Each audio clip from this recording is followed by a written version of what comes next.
జగన్మోహన్ రెడ్డి గారు, మీకు ఒక విన్నపం. మీకు తెలియకపోతే రాష్ట్ర అభివృద్ధి గురించి మీకు తెలియదు. గతంలో తెలియక రాష్ట్రాన్ని ముంచేశారు. మీరు రాష్ట్రాన్ని ముంచేశారు. ఏదో చిన్న చిన్న ఇట్లాంటివి వచ్చినప్పుడు మీరు సహాయం చేయకపోకుండా రాష్ట్రం మీద నిందలు వేయవకండి. రాష్ట్రం మీద నిందలు వేయద్దు, దయించి నిందలు వేయద్దు. మీకు ఇది ఒక విన్నపం. రాష్ట్ర అభివృద్ధిని నాశనం చేశాము, ఇప్పుడు నాశనం చేయాలని చూస్తున్నాం. అమరావతి మునిగింది కాదు, నువ్వు మునిగిపోయావు. ముందు నువ్వు తెలుసుకుని ఆయన జగన్మోహన్ రెడ్డి, నీకు తెలుసో తెలియకో మేము ప్రజలు నీకు ఓటేసి గెలిపించారు. అసలు నీకు ఏం మాట్లాడాలో కూడా తెలియదు. 0కి 1కి నీకు విలువ తెలియని నువ్వు, దానికి నిన్ను గెలిపించుకున్నాం. మా దరిద్రం అది, రాష్ట్ర ప్రజల దరిద్రం. ఈ దరిద్రాన్ని వదిలించుకున్నావు. నీకు వదిలించుకున్నావు.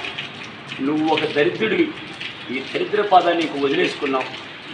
మా ప్రజలు మేమంతా చంద్రబాబు నాయుడు ఎంట ఉండటానికి మేము సిద్ధమైపోయాం. నువ్వు ఎన్ని నిందలేసినా కానీ చంద్రబాబు నాయుడు గారికి ఒక పూల బాణంలాగా ఆయన మీద అక్షంతలాగానే ఉండే, కానీ ఆయన పూలు చల్లినట్టే ఉంది. కానీ ఆయనకి ఎలాంటి నిందలు రావు. ప్రజలు అక్కడికి వెళ్తే, నేను సేవ చేయడానికి వెళ్ళాను నిన్న సింహనగర్ వెళ్తే అక్కడ ప్రజలు ఎంత ఆనందంగా ఉన్నారంటే అంత ఆనందంగా ఉన్నారు.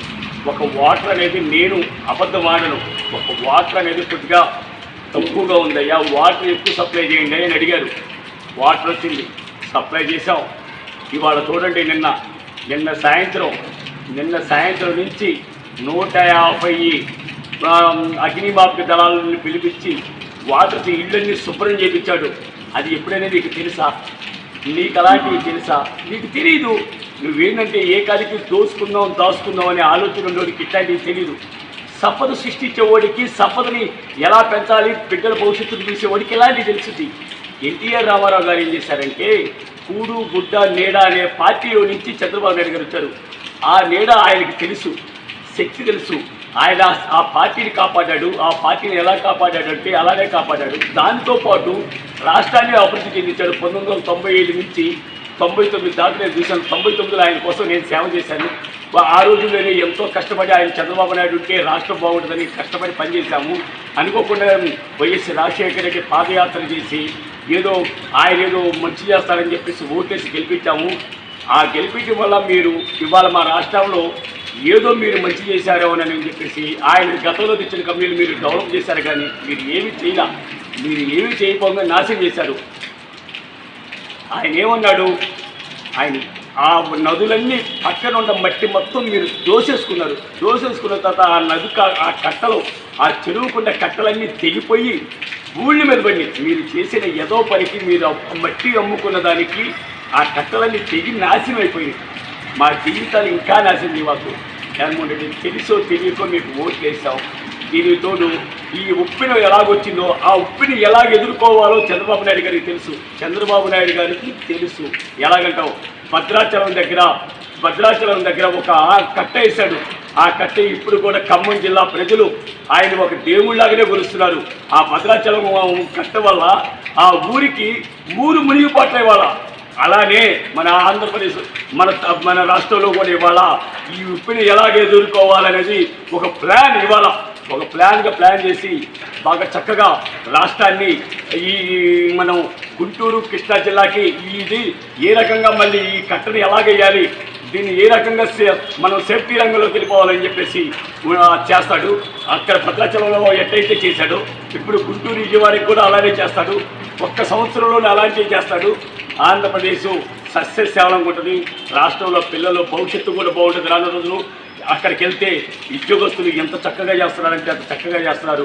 ఎంతోమంది పిల్లలు ఇక్కడి నుంచి రాయపాటి సాయి, వంశీ వీళ్ళందరూ ఇక్కడ 2 బ్యాచ్లు ఉన్నారు. 2 యూత్ బ్యాచ్ 2 వచ్చి ఒకరు 60 మంది తీసుకొస్తే ఒకరు 80 మంది తీసుకొచ్చి 140 మంది అక్కడ ఒక సైనికులాగా పనిచేసాం. మేము ఎంత సైనికులాగా అక్కడ 1,00,000 మంది అంటే వచ్చి పని చేయడానికి సిద్ధంగా ఉన్నాం. అక్కడ అంత అవకాశం లేదు మాకు చేయడానికి. నేను వెళ్ళాను, అక్కడ ఎంప్లాయీస్ కూడా ఎలా కష్టపడుతున్నారో తెలుసు. అయ్యా చంద్రబాబు నాయుడు గారికి మాట రాకూడదు అయ్యా, నీలాంటి కార్మికుడు కావాలయ్యా మాకు. అక్కడ పని చేస్తుంటే అక్కడ ఒక 90 మంది ఎక్కడి నుంచి వచ్చారో తెలుసా? దుగ్గిరాల నుంచి వచ్చారు. ఆ దుగ్గిరాల నుంచి వచ్చిన వాళ్ళని నేను దాని అందరినీ చేసుకుంటూ వాళ్ళని ఎంతో ఆనందపరుస్తూ వాళ్ళు ఎంతో ఉత్సాహంగా లోడింగు అన్లోడింగ్ చేస్తూ ప్రతి ఒక్కరికి ఎక్కడికి ఏది పంపించాలి 47 వార్డులు మాకు ఇచ్చారు. అవి ఏ రకంగా ప్లాన్ చేసి పంపించామంటే ఆ రకంగా ప్లాన్ చేసి పంపించాం. చక్కగా ఎంతోమంది వచ్చారు.